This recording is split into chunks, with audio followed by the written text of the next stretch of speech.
Hello, my dear people. Today we talk about why you wouldn't survive in Ming Dynasty China. Let's go.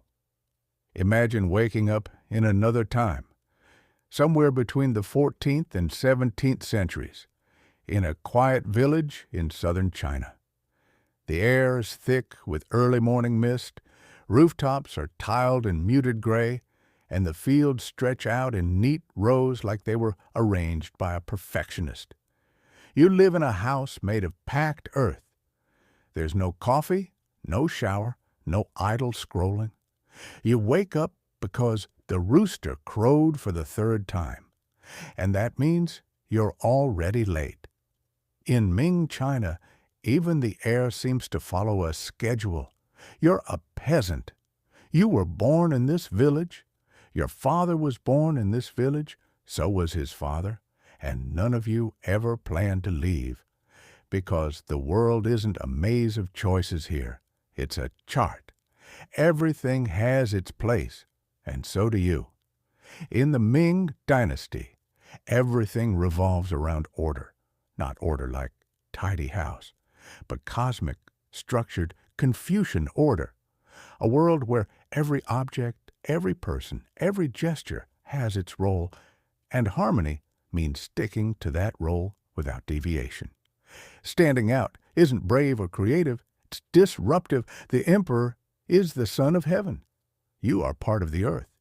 That's not poetry, that's policy. Heaven gives the right to rule. Earth gives the food. You exist in between as a living link, not a rebel, not a dreamer, not a startup founder with big ideas. You are a cog in a machine. The machine is massive, and the machine works best when no one questions it. Your entire life is shaped not just by how hard you work, but by your surname, your village, your family's reputation, even your clothing. Your shirt has no pattern. It's not allowed to. Silk? Forget it. That's reserved for people with rank. Even colors are coded, bright red or yellow. That's not fashion, that's privilege. In the Ming Dynasty, color is status. Could you rise above your station? Technically, yes. Through the imperial exams, but these aren't just tests. They're a full-time reality shift. Years of memorizing Confucian classics, writing essays in strict formats using classical styles, learning rules about tone, structure, and form so precise they'd make modern editors cry. And even if somehow you had the brains for it, you still need money, tutors, time, books, things you probably don't have while working in a rice field from dawn to dusk. But it's not just about status, it's about thought. In Ming China, you're not an individual, you are a part. Personal dreams, personal opinions, personal goals. That's not just unusual, it's unnecessary.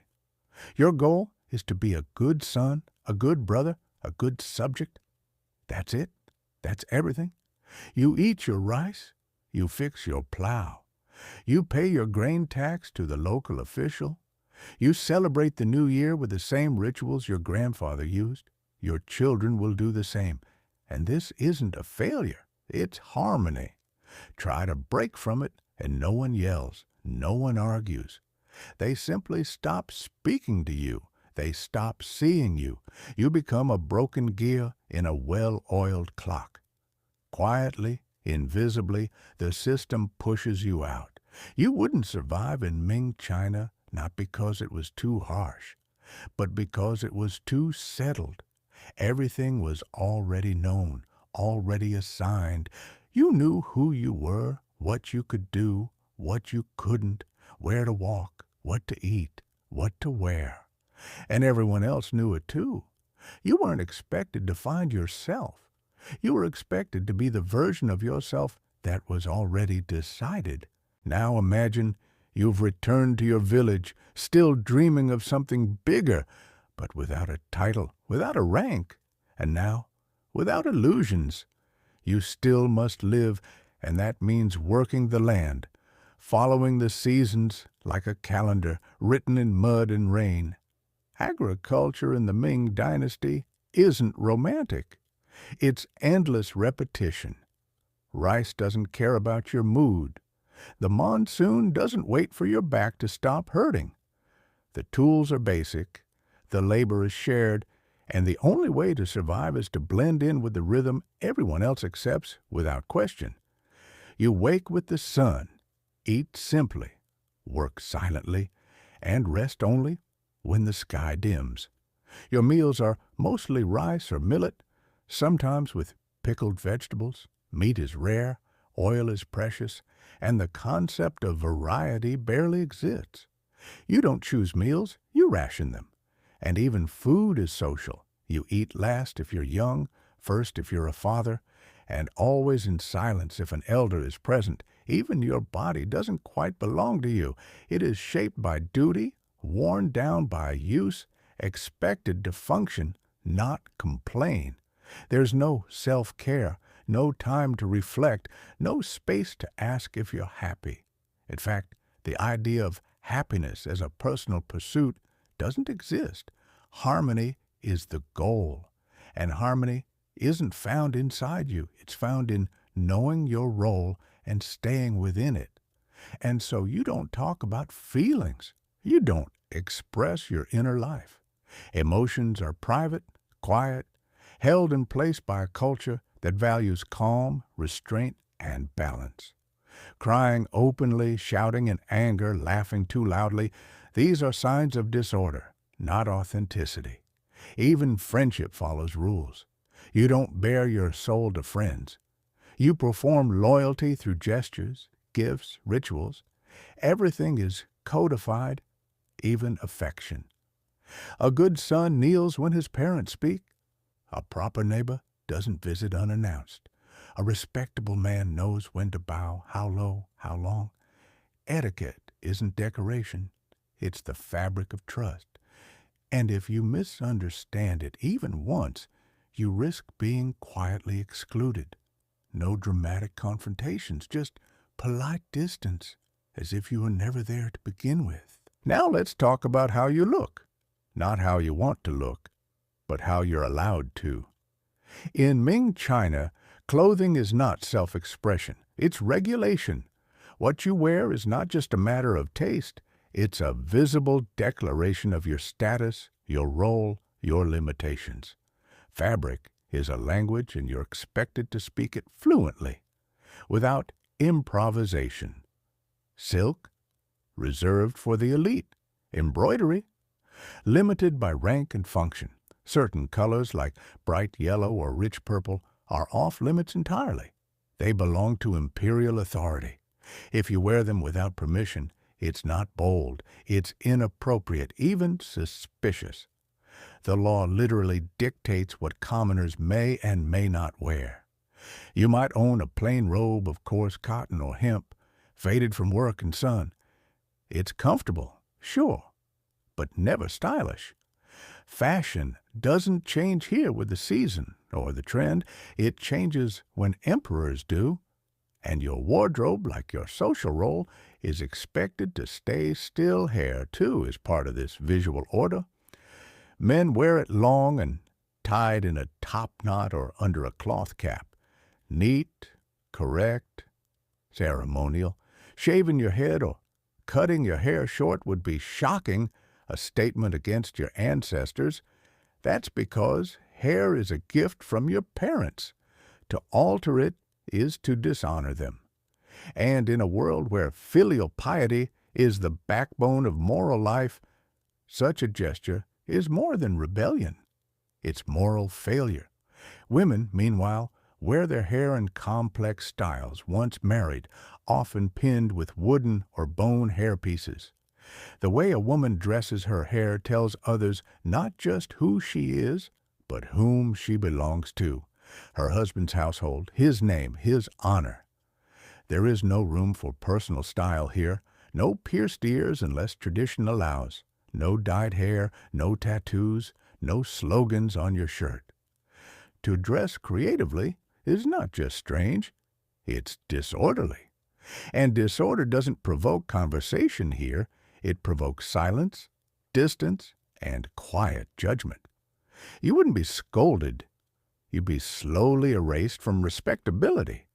In a world built on the visible performance of identity, looking right is not optional. It's your social passport. Without it, doors, literal and symbolic, quietly stop opening. You might think home is where you can finally relax. Take off the social mask. Speak freely. Just be yourself. But in Ming China, home isn't a refuge from hierarchy. It is the hierarchy. The family is a microcosm of the empire with its own structure, laws, and rituals. The oldest male, your father, grandfather, or uncle, holds absolute authority. He decides when meals are served, when work begins, what marriages are arranged, how money is spent. You don't call him by name. You don't argue. You bow. The word for family, Gia, doesn't mean a group of people who love each other. It means a system. And inside that system, every person has a fixed role. Elder and younger, male and female, married and unmarried. You're not just you. You're someone's son, someone's brother, someone's subordinate. Your identity is relational, not personal. Even within siblings, the order is strict. The eldest son has privileges, the younger ones do not. If he speaks, you wait. If he makes a decision, you support it. Younger siblings are expected to serve the older, not as punishment, but as harmony. If you're a daughter, the rules are tighter. You rise early, do household work, speak softly, and prepare from a very young age to leave. Because when you marry, you leave your family and become part of your husband's. Your loyalties shift entirely. You now owe obedience to his parents, not your own. You don't question it. That's just the structure. And it doesn't end with daily routines. Every life event, birth, death, marriage, is handled according to tradition, with specific rites that must be followed to avoid bringing shame not just on yourself, but on the entire ancestral line. Ancestors aren't just remembered here, they're present. Their spirits are honored at household altars. Their names are written on tablets. You burn incense, bow, make offerings. Because to live well in Ming China is to carry not just your life, but the memory of many others, to maintain the dignity of people you've never met, but who determine your value today. This isn't oppressive for those inside the system. It's stability. But if you come from a culture that praises personal freedom, emotional openness, and casual family dynamics, you'll feel like you've stepped into a world where everyone's walking in formation, and you're the only one not in step. Romance, as you might imagine it today, is almost invisible in Ming China. Love is not the foundation of marriage. It is a byproduct, if it happens at all. Instead, marriage is a social contract carefully arranged by families to secure alliances, status, and stability. You don't marry for passion or companionship. You marry because your family negotiated a match that fits into the wider web of obligations and expectations. The bride's family offers a dowry. The groom's family provides bride price or gifts. The matchmakers, often elders or professional intermediaries, handle the negotiations, not the couple themselves. Your feelings, they are secondary, private, and must be quietly managed. You may never meet your future spouse until the wedding day. The wedding itself is a highly ritualized event designed to show respect to ancestors and to publicize the new bond between families. The bride is dressed in red, a color symbolizing luck and prosperity, and carried on a sedan chair through the streets to her husband's home. But her role there is clear. She must prove herself obedient, modest, and skilled in managing the household. Love, if it grows, is a silent companion to duty. For women especially, marriage marks a profound shift. From this moment, she leaves her natal family and becomes part of her husband's. Her loyalty is to them, and she is expected to bear sons to continue the family line. Daughters are prized mostly because they may produce sons, not because of their own desires or talents. The pressure to conform is immense. Any sign of independence or disobedience risks social sanction, but not always explicit, but always palpable. Gossip spreads quietly, reputations suffer, and isolation follows. For men, marriage is also a responsibility. Beyond love, he must provide, protect, and uphold the family name. Failure to do so damages not only his own honor, but that of his ancestors. Personal happiness is subordinate to social harmony and filial duty.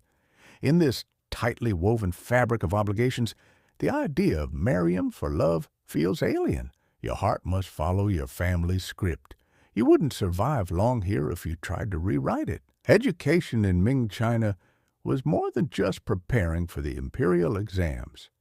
It was a lifelong process deeply intertwined with family, community, and practical needs. Formal schooling was limited mostly to boys from families with enough resources to afford tutors or local schools, and even then, the curriculum was narrowly focused on Confucian classics and calligraphy. For many, learning was informal and practical, passed down from parent to child, neighbor to neighbor, about farming techniques, herbal remedies, weaving, and local customs. Literacy itself was a luxury. The majority of peasants were illiterate, relying on oral traditions and memory. Even within the educated elite, knowledge wasn't encouraged to be creative or speculative. It was expected to be memorized, respected, and repeated. Thinking outside the box was less valued than mastering the box perfectly. Questions were not necessarily signs of curiosity, but sometimes of disrespect or confusion. Respect for tradition meant accepting wisdom passed down from ancestors and sages without challenge. To innovate was risky. Innovation implied change, and change threatened harmony. At the same time, practical knowledge was vital.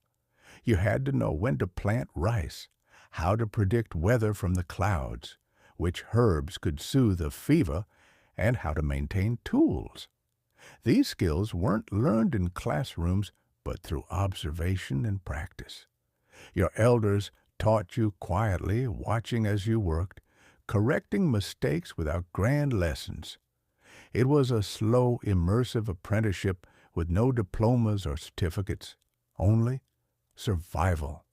Failure meant poor harvests, hunger, and debt. For women, education was even more restricted. Formal study was rare, and their education focused on household management, sewing, weaving, and moral instruction, how to be a good wife and mother according to Confucian ideals. Reading poetry or writing was a hobby for very few and often discouraged, as it distracted from domestic duties. In this world, learning was less about individual growth and more about fulfilling roles. You didn't seek knowledge to change the world. You sought it to keep it as it was. Daily life in Ming China was a careful choreography of routines, customs, and unspoken rules designed to maintain social harmony and avoid conflict. From dawn, the village stirred in synchronized rhythm. Farmers headed to the fields, merchants prepared their stalls, and scholars began their studies.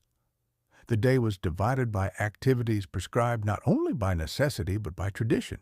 Meal times, work hours, rest periods, and even social interactions followed established patterns.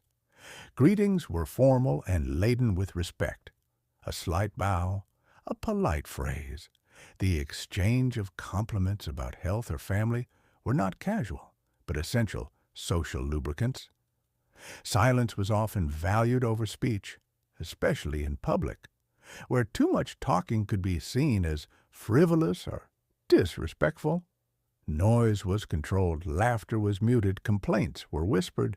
Even children learned early that their behavior reflected on the entire family.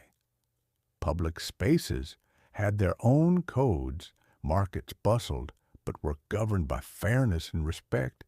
Cheating or loud disputes could lead to social ostracism rather than legal punishment. Temples and ancestral halls were places of reverence and community gathering, where rituals marked the passage of time and life. Festivals punctuated the year, but even celebrations were guided by strict etiquette, from the colors worn to the order of offerings. Gender roles were deeply embedded in everyday conduct. Men handled public affairs, negotiations, and physical labor. Women managed the household, raised children, and maintained family honor through virtue and diligence. Conversations between men and women in public were rare and formal. Privacy was limited, but boundaries were respected. In such a tightly woven social fabric, any deviation from an untimely laugh to a misused phrase could ripple outward, causing confusion or offense. Your survival depended not just on what you did, but on how well you understood the invisible scripts guiding each interaction. Religion in Ming Dynasty China was not a single faith, but a rich tapestry woven from Confucianism, Taoism, Buddhism, folk beliefs, and ancestral worship. These systems were less about rigid doctrine and more about practice, community, and harmony with the natural and spiritual world. Confucianism was the backbone of social and political life, not a religion in the Western sense, but a philosophy and ethical code emphasizing filial piety, loyalty, righteousness, and the importance of hierarchy and ritual. Its teachings governed behavior both public and private, shaping how people understood their place in the universe and their duties toward family and state. This philosophy permeated everything from education to governance, from family life to business ethics. Alongside Confucian ideals, Taoism and Buddhism provided spiritual comfort and practical guidance. Taoism emphasized living in harmony with the Tao, the natural flow of the universe, encouraging simplicity, humility, and balance. It inspired rituals, meditation, and alchemy, often blending with local folk traditions involving spirits, immortals, and protective charms. Buddhist monasteries dotted the landscape, offering places of worship, learning, and refuge. Buddhism's teachings on suffering, compassion, and enlightenment resonated with many, especially in times of hardship or uncertainty. However, neither Taoism nor Buddhism challenged the Confucian social order. Instead, they coexisted, each fulfilling different spiritual and social needs. Folk religion and ancestor worship formed the daily spiritual heartbeat of the people. Most homes had altars with tablets honoring ancestors, where incense was burned and offerings made to maintain harmony between the living and the dead. Ancestors were believed to watch over the family, influencing fortune and misfortune. Neglecting these rituals was seen as inviting disaster, both spiritual and material.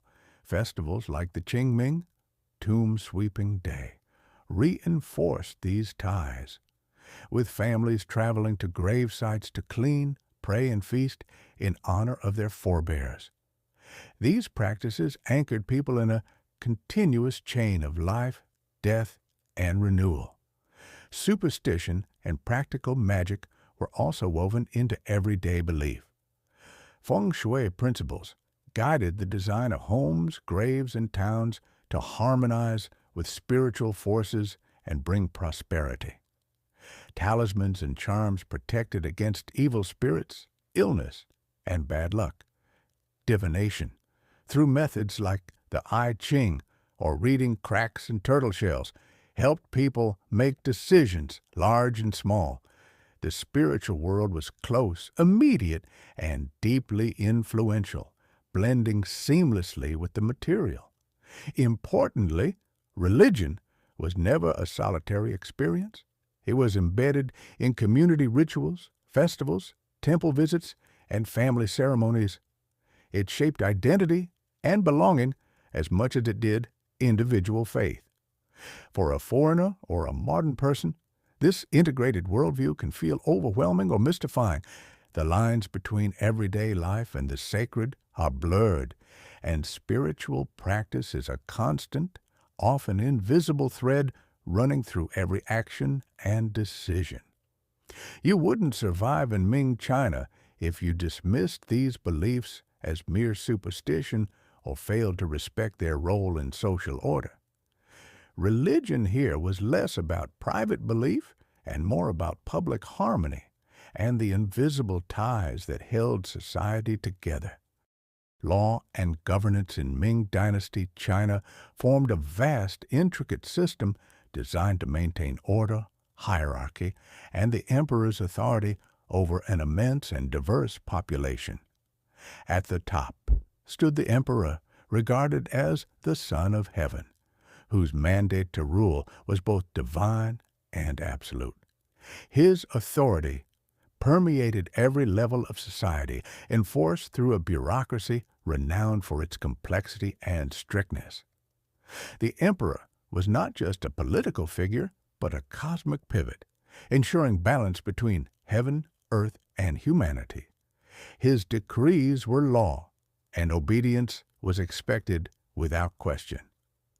The Ming government operated through a highly centralized administration staffed largely by scholar officials who earned their positions through the rigorous imperial examination system. These officials were responsible for everything from tax collection and census taking to local justice and infrastructure. Their power was significant, but tightly bound to Confucian ideals, which emphasized moral integrity and service to the state. Corruption was officially condemned, but in practice, navigating the bureaucracy required careful adherence to protocol, guanxi, relationships, and sometimes subtle negotiation. Local governance was handled by magistrates who presided over counties and districts, acting as judge, administrator, and tax collector. They lived among the people and were responsible for resolving disputes, enforcing laws, and maintaining public order. Their authority was formidable, but they also had to balance imperial mandates with local customs and social expectations. Justice was often administered through a combination of written laws and unwritten norms, with emphasis on mediation and restoring harmony, rather than punitive measures alone. The legal code itself, known as the Ming Code, was comprehensive and detailed, covering civil, criminal, and administrative law.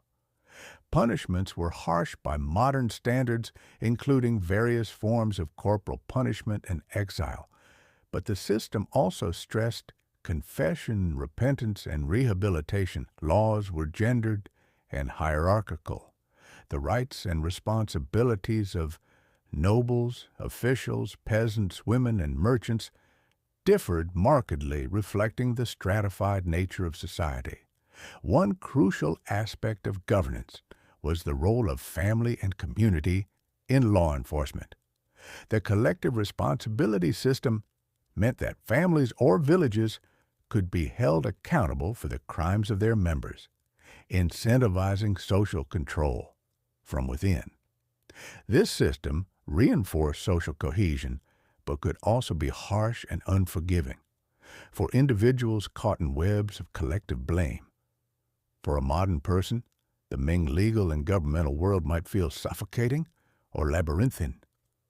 Personal freedom was always balanced against duty and order, and navigating the system required not only knowledge of the laws, but a deep understanding of social hierarchies and relationships. You wouldn't survive long here if you expected equal treatment, personal privacy, or a simple path through the courts. The law was a tool to preserve the empire's stability, not individual rights.